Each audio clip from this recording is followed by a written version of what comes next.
찬양처럼 이번 한 주 내 삶 속에 하나님께 영광과 믿음의 고백할 수 있는 우리 일개 모든 성도님들 되어지기 원합니다. 오늘 우리에게 주신 말씀 히브리서 11장 말씀입니다. 히브리서 11장 1절에서 2절 말씀 제가 봉독해 드리도록 하겠습니다. 신약 성경 364쪽입니다. 히브리서 11장 1절에서 2절 말씀 제가 봉독해 드리도록 하겠습니다. 믿음은 바라는 것들의 실상이요 보이지 않는 것들의 증거니 선진들이 이로써 증거를 얻었느니라. 아멘. 목사님 나오셔서 무엇이 성공입니까? 라는 말씀으로 우리에게 말씀 주시겠습니다.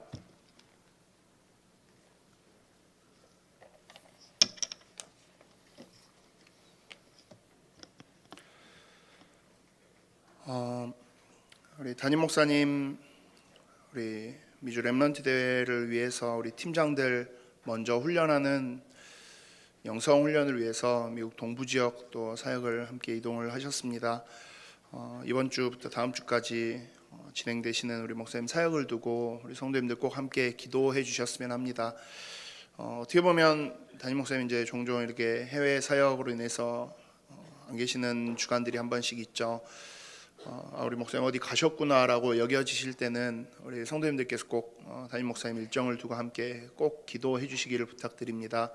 우리 교회 주보 광고에도 항상 담임 목사님 일정이 나와 있는 이유는 그렇습니다. 목사님 그냥 혼자 열심히 힘내서 뛰시는 것, 그 힘으로 하시는 사역이 아니라 함께 우리 성도님들이 기도의 배경 되어 주시고 함께 그 사역을 위해서 세계복음화를 위해 렘넌트 운동을 위해서 함께 기도해 주시는 그런 기도의 배경이 되어지실 때 정말 우리 목사님 가시는 발걸음 속에 귀중한 시대 살릴 렘넌트 제자들이 일어날 줄 믿습니다.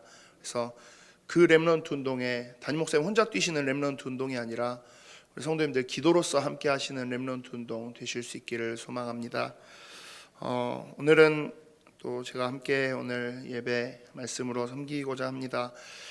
히브리서 11장 1절부터 2절 말씀 통해서 오늘은 제가 한 가지 질문을 드리려고 제목을 아예 그 질문으로 잡았습니다. 무엇이 우리 인생의 성공이겠습니까? 저는 오늘 말씀을 통해서 그 질문을 함께 그 질문에 대한 대답들을 또 함께 찾아갈 수 있었으면 합니다. 지난주 우리가 받았던 말씀처럼요, 신앙생활 하는 속에서 어떻게 하면 우리가 응답의 자리에 서 있을 수 있을까요? 어떻게 하면 갈등의 자리가 아니라 응답의 자리에 설 수 있을까요? 그렇게 했을 때 가장 중요한 건 하나님 우리에게 주신 복음을 놓치지 않는 것이겠죠. 그러면 하나님 나에게 주신 복음이 무엇입니까? 복음의 내용이 도대체 무엇입니까? 라고 했을 때 우리는 그렇게 정의할 수 있을 겁니다. 창조주 여호와 하나님이, 전능하신 여호와 하나님이 나를 선택하셨다라는 것입니다. 이 땅을 창조하시고 이 땅의 모든 것들을 주관하고 계시는, 불가능한 것 없으신 그 전능하신 여호와 하나님이 나라는 사람을 콕 집어서 선택하셨다라는 거예요.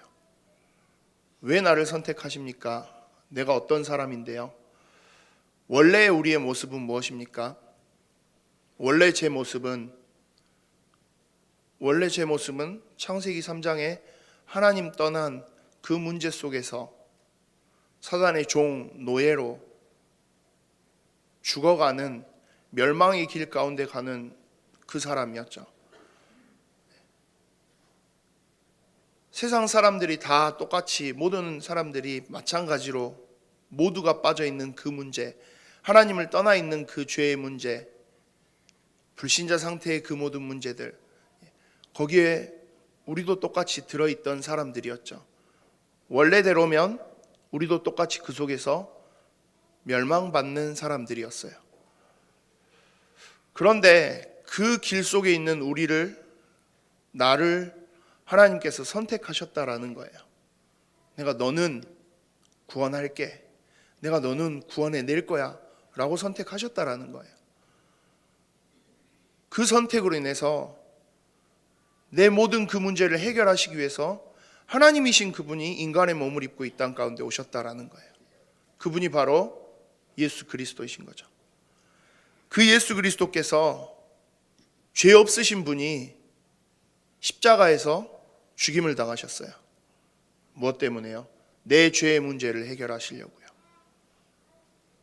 하나님 떠난 데서부터 시작해서 멸망받는 길로 살아가고 있는 그러한 나를 구원하기 위해서 예수 그리스도께서 십자가를 지셨어요. 그리고 죽으심으로 그 모든 죄값을 대속하시고 거기서 끝난 것이 아니라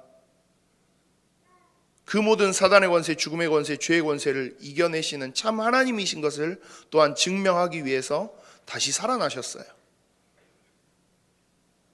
그리고 승천하셨죠.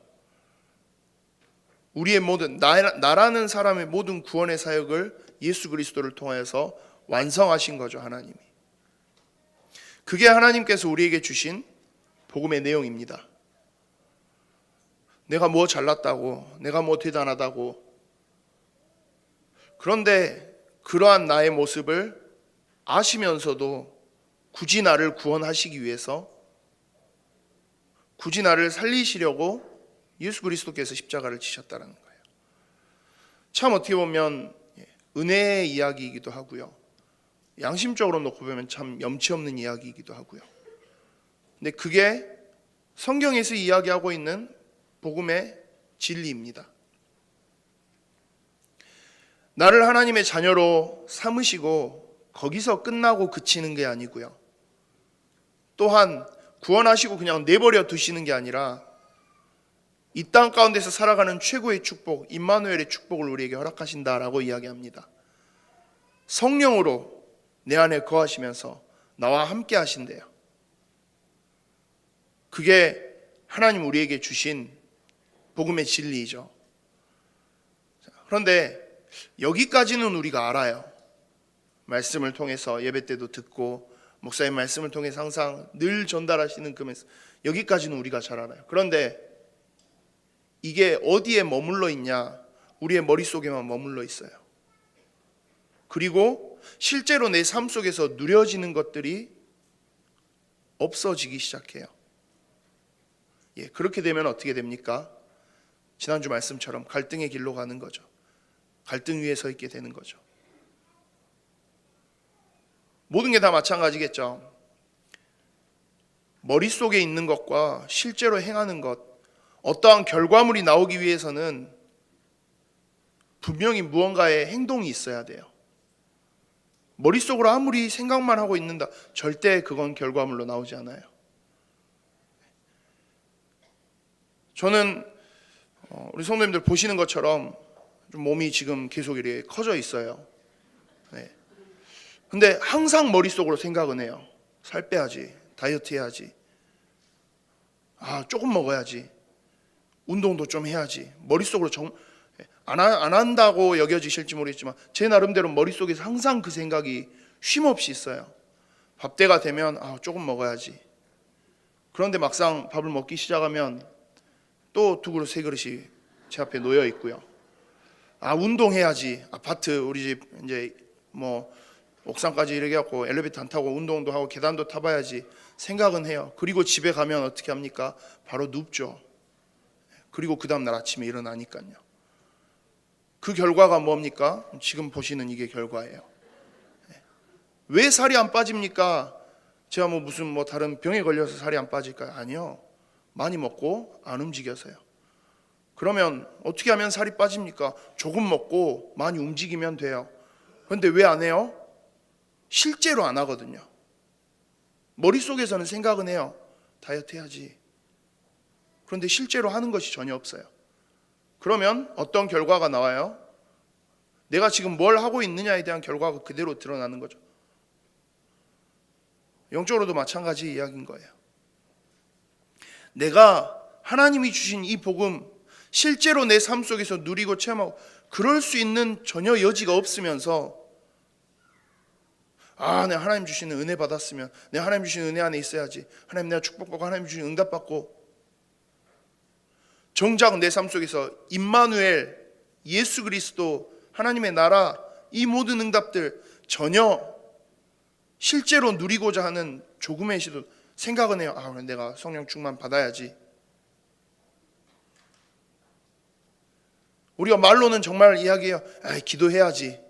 기도합시다. 기도할게요. 근데 그게 인사말이 돼 있어요. 실제로 기도하지는 못해요. 실제로 기도하는 시간 그리 구체적이지 않아요. 실제로 기도하고 있는 제목 그만큼 구체적으로 나와 있지 않아요. 그러면 당연한 결과겠죠. 그래서 말씀 속에서 주시는 이야기는 그겁니다. 이 영적인 은혜, 하나님이 주신 응답의 길로 서기 위한 실제를 우리가 가지고 있어야 된다는 거예요. 말로만 기도해야지, 묵상해야지, 내 전도자의 삶, 그게 아니라 실제의 도전 우리가 시작해 나가야 된다는 거예요. 그리고 그 도전을 시작하면 하나님 충분히 그거 할 수 있는 힘 우리에게 더해 주실 거거든요.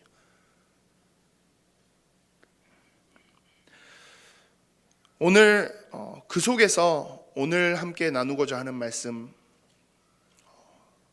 마찬가지의 같은 맥락에서의 말씀들을 함께 드리고자 합니다. 과연 사실 우리가 그렇잖아요. 마음속에 가지고 있는 것, 나는 진짜 응답받고 하나님 주시는 축복받고 성공하고 싶은데 그 성공을 하기 위해서 과연 우리는 무엇을 하고 있냐라는 거죠. 그리고 그 성공의 실제적인 목적이 무엇이냐라고 이야기하는 거죠. 오늘은 그 방향에 대해서 우리 히브리서 11장 말씀을 통해서 함께 살펴보실 수 있었으면 합니다. 히브리서 11장은 믿음장이라고 불려집니다. 오늘은 1절부터 2절까지만 제가 읽었지만 함께 제가 예배를 시작하면서 했지만 사실 히브리서 11장 전체를 놓고 살펴보신다면 믿음이라는 말 자체가 정말 많이 나와요. 제가 좀 세보니까 믿음이라는 단어가 25번 정도 나와요. 그리고 믿음으로 라는 표현은 한 20번 정도 나와요. 그러면 그 11장 이 한 장 안에서 계속해서 그 이야기를 반복하고 있다라는 거죠. 그러면 왜 계속 믿음으로 왜 그러고 있냐라는 거죠. 히브리서 11장을 통해서 히브리서의 기자가 하고 싶은 이야기는 그건 겁니다.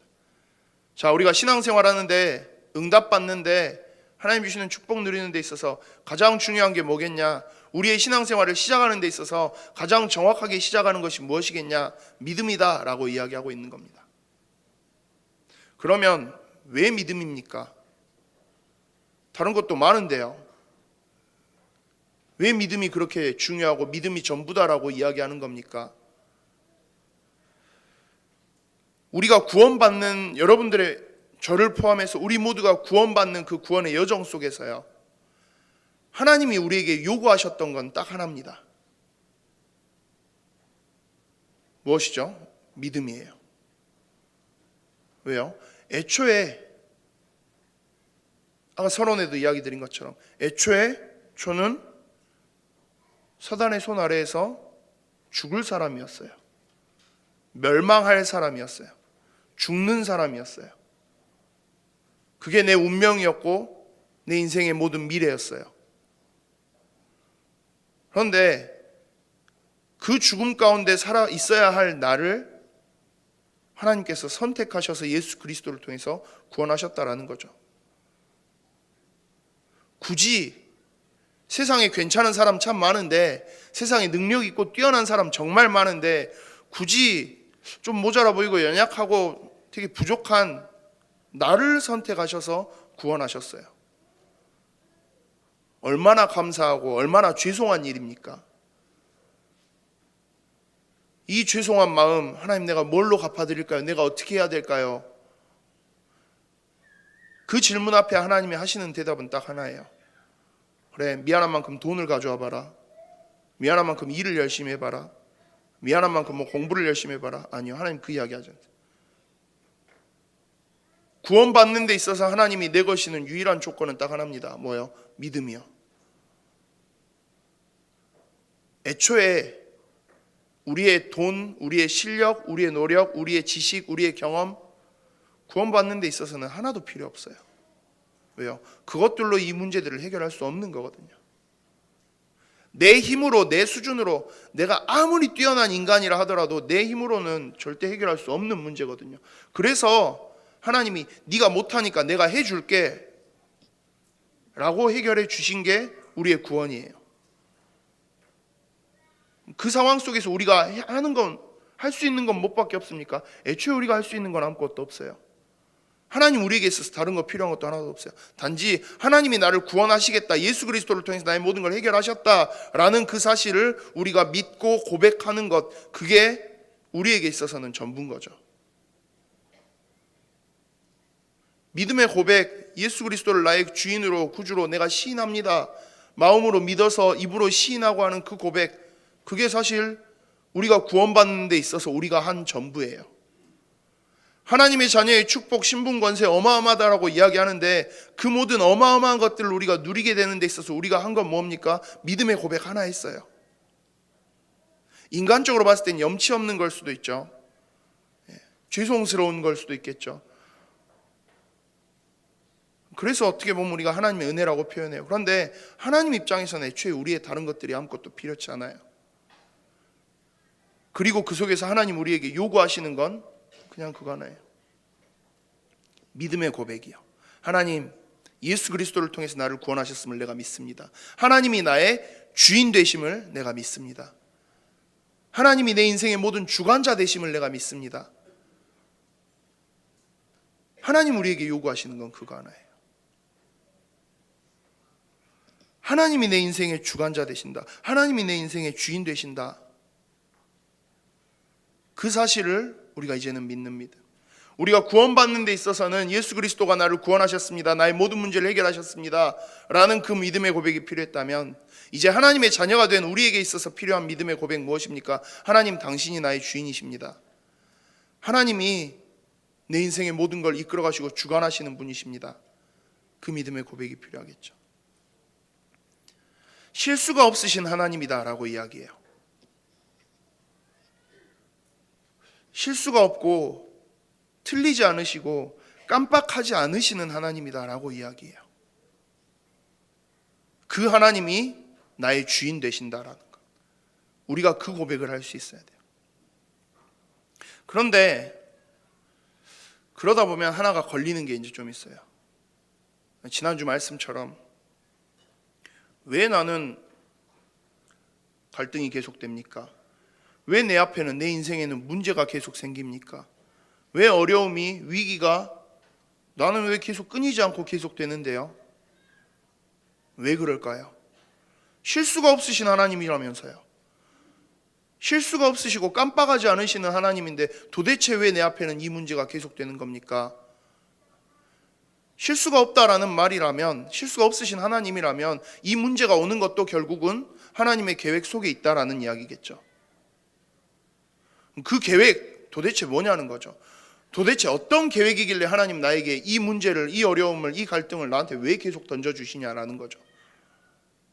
남들은 좀 괜찮은 것 같은데 나는 유독 문제가 많아요, 나는 갈등이 많아요, 하나님 왜 그래요 나한테?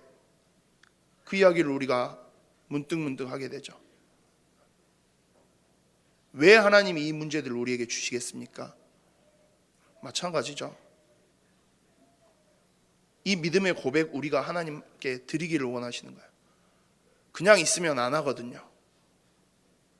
그냥 먹고 살만하고 돈도 잘 벌리고 내 일도 잘 되고 하면 굳이 뭐 하나님 없어도 괜찮은 것 같거든요. 문제가 오면 어떻게 해요? 내 힘으로도 부딪혀보고 발버둥도 쳐보고 안 되면 결국 하나님, 아이고. 그렇게라도 하나님은 우리가 하나님 앞에 이 믿음의 고백하면서 여호와 하나님이 내 주인이심을 그렇게라도 인정하고 하나님을 찾기를 원하시는 거예요. 그게 하나님 마음인 거죠. 우리가 미워서, 우리가 싫어서 우리에게 문제를 주시는 게 아니라 우리가 그렇게라도 이 하나님을 향한 믿음의 고백을 놓치지 않기를 원하시는 거죠. 저희 아버지는 굉장히 다혈질이세요. 성격도 조금 표현이 이상합니다만 좀 강하세요. 외골수적이신 것도 있고요.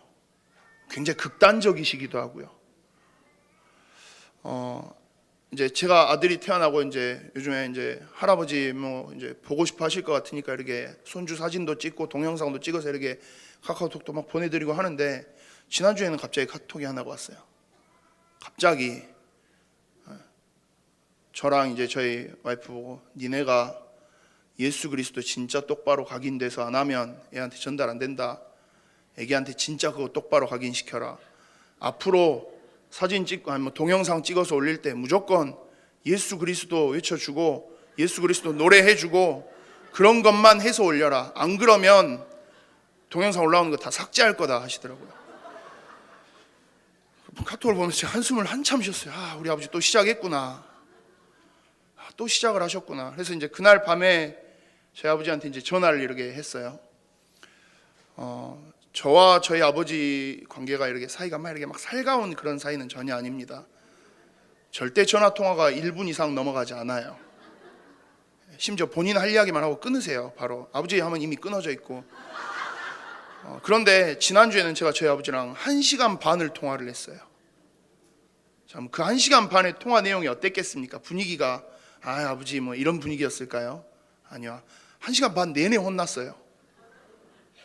1시간 반 내내 한 이야기 또 하시고 한 이야기 또 하시고 한 이야기 또 하시고 계속 똑같은 얘기. 정신 차려라, 똑바로 해라. 뭐 진짜 이 복음 니네 각인 전달 똑바로. 처음에 제가 막 한숨도 푹푹 나오고요. 막 이걸 내가 이걸 멍해져요. 한 1시간 계속 듣고 있으면요. 제 아버지 또 화내시면서 막 그 신경질 막 하시면서 내가 왜 혼나고 있어야 되지? 뭐 내가 뭘 잘못했나? 우리도 나름 막 기도도 하고 우리 아들 두고 찬양도 불러주고 우리 하는데 뭐 하고 있는데 도대체 뭐 얼마나 더 어떻게 해야 되지? 뭐 우리 아버지 진짜 그 마음이 속에 막 이렇게 막 제가 막 올라왔다 내려갔다 막 저도 막 싸워야 되나 막 하고 막 나름 싸워보려고 발버둥도 쳤다가 또 제가 한마디 하면 제 아버지는 10마디 하시거든요. 근데 그 통화가 계속 지속되고 있는 와중에 제가 문득 그 생각이 들었어요. 제가 어렸을 때 정말 많이 했던 생각이었거든요.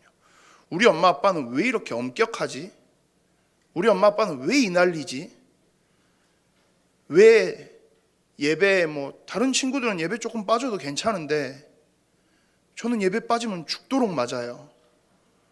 신학원 때 신학원 이렇게 잠깐 도망쳐서 뭐 PC방 갔다가 나중에 이렇게 이제 아버님한테 다시 만나고 나서 그날 토요일 밤에 4시간을 맞았어요. 너무 억울했어요.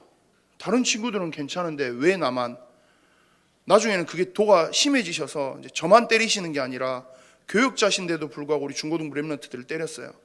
그러니까 뭐 저희 뭐 친구들 저희 뭐 선배님 많이 맞았어요. 배승일 목사님한테. 왜 그럴까? 너무 싫었거든요. 심지어 저분이 제 아빠라는 게 너무 그랬어요. 왜 나한테 이런 아빠를 주셨지?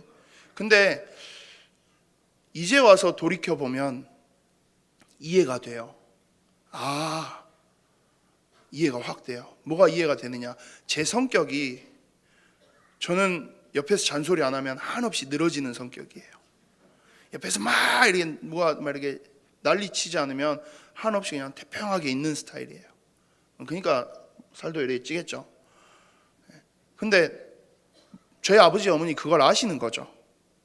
내가 잔소리 안 하면 저 아들 어떻게 된다? 그걸 저희 아버지 아시는 거예요. 그걸 너무 확실히 아시는 거예요. 그러니까 그렇게 하시는 거죠.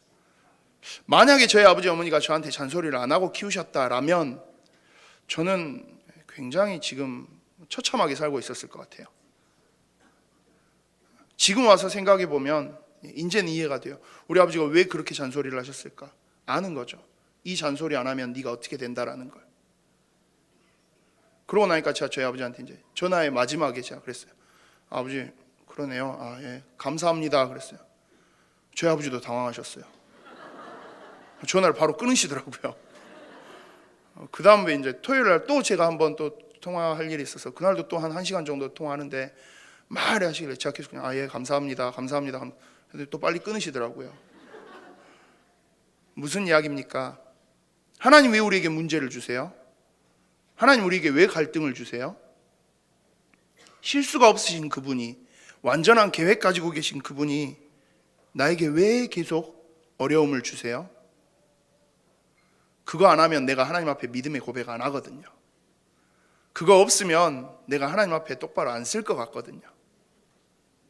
나는 내 인생에 문제가 별로 없는데요. 뭐 그분은 하나님 앞에 잘 계시는 걸 수도 있어요. 나는 내 인생에 문제가 엄청 많은데요. 하나님 너무 정확하게 아시는 거예요. 어차피 그 문제가 우리를 집어삼키지 못해요. 어차피 어떤 핍박과 어려움과 환난과 갈등이 우리 앞에 밀려와도 그게 우리를 휩쓸어 가지 못해요. 하나님 앞에 딱 이 믿음의 고백만 하고 있다면 우리는 휩쓸려 떠내려가지 않아요. 그러니까 하나님 그걸 아니까 우리에게 계속 이것들을 주시는 거예요. 자, 그 말은 무슨 이야기입니까? 하나님이 우리에게 언제나 요구하시는 건 뭐예요? 하나님을 바라보는 것, 하나님을 향한 믿음의 고백하는 것. 그래서 히브리서 11장 6절에서는 그렇게 이야기합니다. 믿음이 없이는 하나님을 기쁘시게 못하나니 하나님께 나아가는 자는 반드시 그가 계신 것과 또한 그가 자기를 찾는 이에게 상 주시는 이심을 믿어야 할지니라. 하나님이 기뻐하시는 거 뭐라고요? 믿음이래요. 그리고 하나님 누구에게 상 주신다고요? 하나님을 찾는 자에게 상 주신대요. 자, 하나님 나에게 요구하시는 게 무엇입니까? 믿음이요. 하나님 나에게 무엇을 원하고 계십니까? 하나님 찾기를 원하고 계세요. 그래서 정말 이 믿음의 고백 위에서 우리의 신앙생활을 시작한다면 우리의 기준만 바뀌어지면 되는 것 같아요. 여러분들의 기준이, 인생을 살아가는 내 인생의 모든 판단과 선택과 결정의 기준이 여기로만 딱 바뀌어지면 돼요. 하나님이 원하시는 것이 무엇인지, 그게 우리 삶의 기준이 되어지면 돼요. 세상 사람들의 기준은 뭐예요? 이게 돈이 되냐 안 되냐예요. 이게 장사가 잘 되냐 안 되냐, 그게 기준이에요. 이게 내가 성공할 수 있는 길이냐, 그게 기준이에요. 이게 내가 떵떵거리면서 살 수 있겠냐, 그게 기준이에요. 내가 인기를 얻을 수 있는 거, 그게 기준이에요. 그런데 신앙생활하는 우리도 그 기준을 똑같이 가지고 가요. 하나님의 자녀다라고 이야기하는 우리도 그 기준을 똑같이 가지고 살아요. 그래서 우리의 기준을 바꾸면 돼요. 우리는 그 기준만 변화시키면 돼요. 조금 세상 사람들하고 다른 기준으로. 뭐요? 하나님이 원하시는 걸까? 무언가의 결정이 필요할 때, 무언가의 판단이 필요할 때, 무엇인가의 선택이 필요할 때, 이게 돈이 되나? 이게 다른 게 잘 될까? 그게 아니라 이거 하나님이 원하시는 건가? 기준이 그렇게 바뀌시면요, 하나님께서는 그 사람에게 상 주세요. 하나님이 원하시는 걸 찾고 있잖아요. 하나님을 찾고 있잖아요. 하나님 그 사람 안 놓치시는 거죠. 히브리서 11장에 나오는 수많은 신앙의 위인들 다 그랬던 사람들이에요. 아벨, 에녹, 노아, 아브라함, 이삭, 야곱, 요셉, 그 이후로 계속 나오는 사람들, 바보 같은 사람일 수도, 세상 사람들 보기에는 바보 같은 사람일 수도 있어요. 무능해 보이는 사람일 수도 있어요. 무모해 보이는 사람일 수도 있어요. 그런데 그 사람들이 결국은 시대의 믿음의 위인으로 굳게 섰어요. 무엇 때문에요? 이 사람들은 하나님이 원하시는 게 뭔지를 바라보면서 갔거든요. 내 인생, 내 계획, 내 판단, 내 선택대로 사는 게 아니라 하나님이 원하시는 게 도대체 뭐지? 하나님이 원하시는 걸 위해서 도대체 내가 뭘 어떻게 해야 되지? 그게 삶의 기준이 돼서 살았던 거예요. 그러니까 응답받을 수밖에 없는 거죠. 하나님이 응답하실 수밖에 없는 거죠. 하나님이 내 인생의 주인 되어지신다, 실수가 없으신 그분이 내 인생의 주관자 되어지신다, 이게 정확하게 딱 믿음으로 고백되어지기 시작한다면 그때부터 우리에게 오는 응답이 있습니다. 2017년도 올해 우리에게 주신 원단의 말씀처럼 하나님이 만드신 나, 하나님이 주신 나의 것, 하나님이 주신 나의 현장, 그때 찾아져요. 하나님이 내 인생의 주인이시다라고 인정되어지고 믿음으로 고백되기 시작하면 당연한 이야기겠죠. 그게 안 되는데 하나님이 내 인생 주인 아니고 그냥 하나님, 하나님 내 아는 분이고, 그런데 하나님이 만드신 나, 그게 어떻게 나와요? 하나님이 주신 나의 것, 하나님이 나한테 뭘 줘요? 나랑 그다지 상관없는 분. 하나님이 주신 나의 현장, 그런데 반대로 하나님이 내 인생의 주인이십니다라는 그 믿음의 고백이 이루어지기 시작하면 그때부터 나오는 거죠. 주인이시니까 주인이 만들었어요. 어떻게 만든 거야? 이 주인 되신 하나님이 나를 어떻게 만드신 거지? 나에게 주신 것이 뭐지? 아, 내가 복음 안에 있구나. 이 복음 안에서 하나님이 나에게 이루고자 하시는 것들이 정말 많구나. 그것들이 발견되어지면 하나님이 원하시는 것 기준 되겠죠. 그리고 그 하나님이 원하시는 것들을 이루면서 살아갈 수 있겠죠. 아, 이거 하려고 하나님이 나를 부르셨구나. 내 인생에, 내 가정에, 내 가문에, 내 현장에 하나님은 왜 나를 여기에 두셨어요? 아, 하나님 이루고자 하시는 게 있었구나. 주인 되시는 하나님이 나를 통해서 내 가정과 가문에, 내 현장에 원하시는 게 있었구나. 우리가 그 방향을 따라갈 수 있으면 되는 거죠.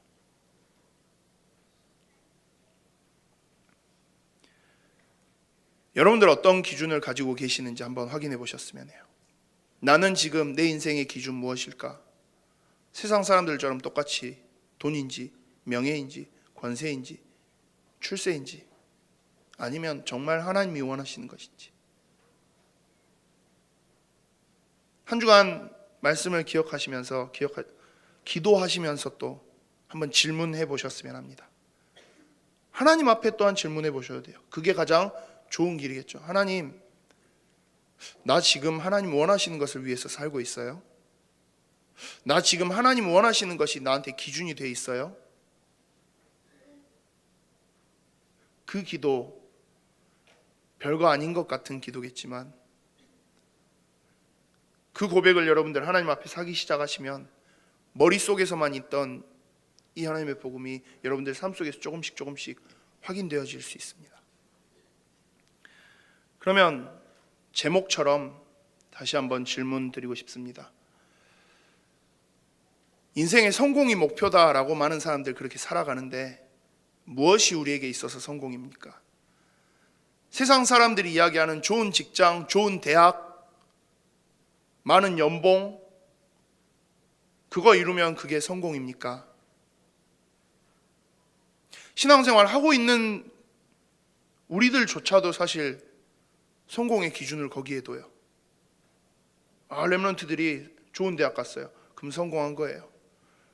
아, 렘넌트들이 공부 별로 못해요. 실패한 거예요. 우리는 그렇게 판단해요. 전교 성적이 뒤에서 논다. 아이고, 쟤는 안 됐네. 전교 성적이 맨 앞에서 논다. 야, 쟤는 성공했네. 기준이 어디에 있어요? 성적에 있어요. 야, 저 사람 좋은 차 타고 다니네. 성공했네. 저 사람은 버스 타고 다니네. 실패했네. 기준이 어디에 있어요? 돈에 있어요. 네, 히브리서 11장에서는 그 이야기를 해요. 믿음이 기준이고 하나님이 원하시는 게 기준이다라면 성공의 기준도 뭐예요? 거기에 있어야 돼요. 저 사람이, 아니요, 나는 지금 하나님이 원하시는 것을 이루면서 살고 있는지, 하나님이 원하시는 것을 하면서 살고 있는지, 아니면 하나님이 원하시는 것과 상관없이 살고 있는지, 그게 성공의 기준이 되어야 됩니다. 정말 진정한 영적인 축복, 응답, 성공의 기준, 여기에 있어야 돼요. 나는 과연 하나님이 원하시는 것을 하면서 살고 있나? 나는 과연 하나님이 원하시는 것을 이루어 드리면서 살고 있나? 예, 그렇다라면 당신은 성공한 거예요.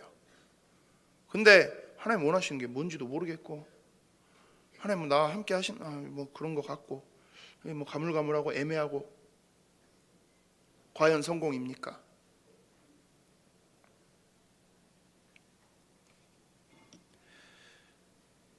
진정한 영적인 의미에서의 성공, 히브리서 11장 말씀을 통해서 함께 제가 나누고 싶은 성공, 저는 그렇게 정의하고 싶습니다. 무엇이 성공입니까? 내가 살고 있는 이 시대에, 내가 살고 있는 내 지역에, 내 현장에 하나님 주신 그 믿음 가지고 내가 살아가고 있음을 보여줄 수 있는 것. 세상 사람들이 나의 돈을 보고 나의 능력을 보고 나의 외모를 보고 나의 성적을 보는 것이 아니라 내가 가지고 있는 이 하나님을 향한 그 믿음, 그것을 보고 있는 것, 저는 그것이 성공이라고 생각해요. 히브리서 11장에 나온 신앙의 위인들 모두들 그러한 삶을 살았어요. 히브리서 11장 32절에 보면 내가 무슨 말을 더하리요? 기드온, 바락, 삼손, 입다, 다윗과 및 사무엘과 선지자들의 일을 말하려면 내게 시간이 부족하리로다. 구약 성경에 나온 모든 신앙의 위인들의 이야기를 하면서 하고 있는 거죠.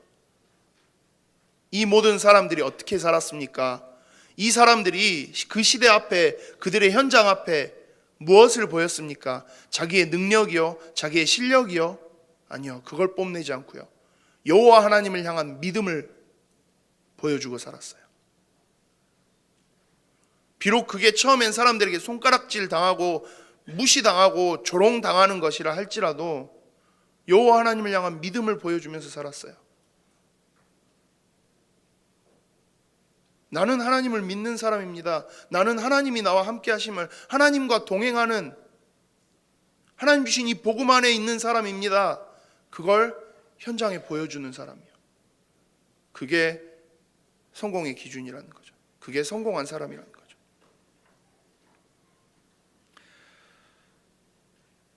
여러분들의 자녀들에게요, 우리의 다음 세대들에게 무엇을 보여주고 가시겠습니까? 내 능력 보여주고 가실 건가요? 내 수준 남겨주고 가실 겁니까? 내 가지고 있는 배경, 그거 남겨주고 그거 보여주고 가실 겁니까? 우리가 우리의 다음 세대들에게 마찬가지로 남겨줄 수 있는 최고의 것 무엇입니까? 믿음이어야 돼요. 여호와 하나님이 나를 구원하셨고, 여호와 하나님이 나를 선택하셔서 예수 그리스도를 통해 나를 구원하셨고, 성령으로 나와 함께 해 오셨다. 그리고 그 여호와 하나님이 나의 주인 되셨다. 나는 내 인생 하나님이 원하시는 것이 무엇인지를 향해서 살아갔다. 나는 내 인생 내 능력이 아닌 하나님을 향한 그 믿음 가지고 살아왔다. 우리가 그걸 보여주면 돼요. 그게 전달되어진다. 성공입니다. 그게 정말로 우리의 자녀들에게, 우리의 후대들에게 올바르게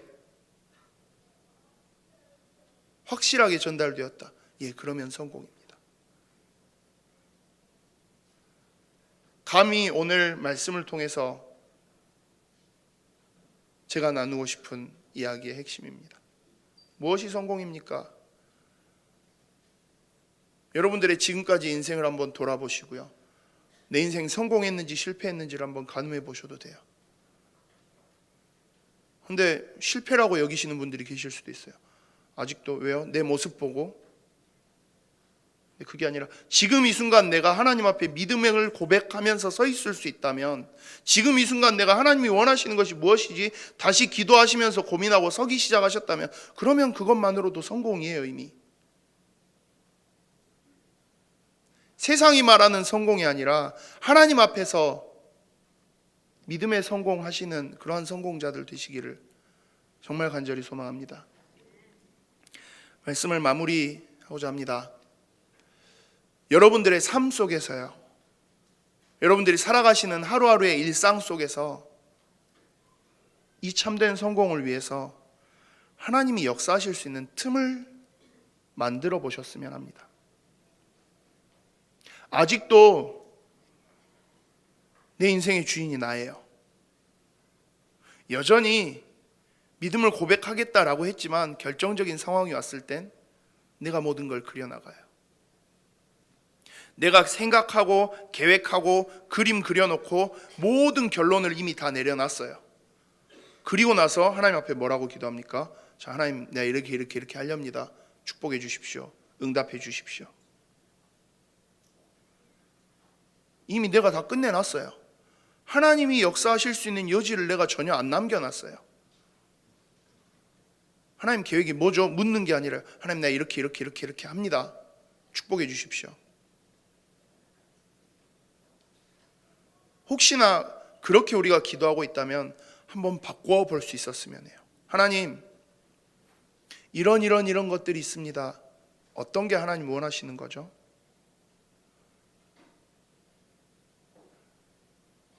앞에 먼저 이야기 드린 내가 모든 계획을, 모든 그림을 다 완성시켜 놓고 하나님 앞에 하나님 응답해 주십시오 기도하는 사람, 기도하면서도 굉장히 스트레스 받아요. 왜요? 기도하는데 그대로 안 이루어지면 하나님 응답 안 하시는 거거든요. 하나님은 그리고 내 인생을 향해서 그리고 있는 인생의 그림이 있는데 내가 그린 그림하고 달라요. 하나님이 인도해 가시는 방향으로 자꾸 이렇게 진행되는 거 스트레스인 거죠. 하나님이 내 인생에 그려주시는 그림이 내 마음에 안 드는 거예요. 왜요? 내가 그린 그림이 나한테는 더 중요하거든요. 내가 가지고 있는 내 인생의 계획이 훨씬 중요하거든요. 내 인생에 하나님이 어떻게 역사하실까? 하나님이 뭘 이루고자 하실까? 뭘 원하실까? 바꿔보셨으면 합니다. 하나님이 정말 마음껏 역사하실 수 있는 그 여지를 많이 만드셨으면 해요. 하나님, 내가 내 현장에, 하나님, 내가 내 인생에, 내 앞으로의 진로에, 우리 렘넌트들, 하나님, 내가 어떤 대학 가야 될까요? 나 이 대학 갈게요. 하나님 응답해 주세요. 조금만 바꿔봤으면 해요. 하나님, 하나님이 원하시는 걸 내가 할 수 있도록, 그걸 위해서 내가 정말 집중하고 제대로 응답받을 수 있는 그 학교로 하나님 보내주십시오. 그를 위해서 내가 할 수 있는 내 모든 최선 다하겠습니다. 렘넌트들의 기도가 저는 그 수준이었으면 좋겠어요. 하나님, 내가 하는 사업이, 내가 하는 이 일이 장사 잘 되고 돈 많이 벌게 해주십시오. 그 기도가 아니고요. 하나님, 이 속에서, 이 사업을 통해서, 이 일들을 통해서 하나님 무엇을 이루고 싶으십니까? 하나님, 그걸 위해서 쓰임받도록 해주십시오. 그리고 하나님, 이 가운데 마음껏 역사하십시오. 계획의 수정이 이루어진다. 예, 하나님이 하시는 거네요. 예, 그럼 따라가겠습니다. 그게 훨씬 좋지 않을까 싶어요. 그 처음 시작으로 여러분들의 삶 속에 하나님이 역사하실 수 있는 그 틈, 그 시간을 만들어 보셨으면 합니다. 단 1분이라도요. 여유가 되신다면 5분, 10분이라도요. 하나님이 원하시는 게 뭐지? 그걸 고민하시고 그걸 기도하시기 시작하면 이 응답 우리에게 시작됩니다. 히브리서 11장 38절 전반부 제가 읽고 말씀 마치겠습니다. 뭐라고 되어 있습니까? 이런 사람은 세상이 감당하지 못하느니라 라고 이야기합니다. 우리가 누릴 응답이요, 우리가 세상의 눈치를 보고 우리가 세상에 눌려 있는 것이 아니라 우리를 세상이 감히 감당할 수 없대요. 우리의 현장이, 우리의 가정 가문이 감히 우리를 감당할 수 없대요. 뭐 했을 때요? 여호와 하나님이 역사하실 수 있도록 모든 것들을 맡겨드릴 때요. 여호와 하나님이 역사하실 수 있는 틈을 조금 만들어보자 라고 이야기했죠. 히브리서 11장에 나온 사람들은 여호와 하나님이 역사하실 수 있는 틈을 만든 정도가 아니라 여호와 하나님께 자기의 인생을 아예 맡겼어요. 그렇게 가면 어떤 응답이 와요? 세상이 감당치 못합니다. 이 응답이 우리 예익교회 모든 성도님들의 삶 속에서 시작되어질 수 있기를 소망합니다. 여러분 같이 합심해서 기도하기를 원합니다. 하나님, 나는 지금까지 무엇을 위해서 살았습니까? 나는 지금까지 무엇을 바라보면서 살았습니까? 하나님 나에게 주신 그 귀중한 복음의 은혜를 기억하는 믿음, 그 위에서 하나님 내가 다시 시작하기를 원합니다. 하나님이 원하시는 것이 무엇인지 그것을 나의 삶의 기준으로 두고 내가 다시 시작하기를 원합니다. 세상이 말하는 성공이 아닌 여호와 하나님을 신뢰하며 의지할 수 있는 그 영적인 성공하는 사람이 되기를 원합니다. 나의 삶 속에 하나님 주인 되셔서 마음껏 역사하시고 마음껏 인도하여 주시옵소서. 한번 같이 합심해서 기도하시겠습니다. 주 살아계신 하나님 아버지,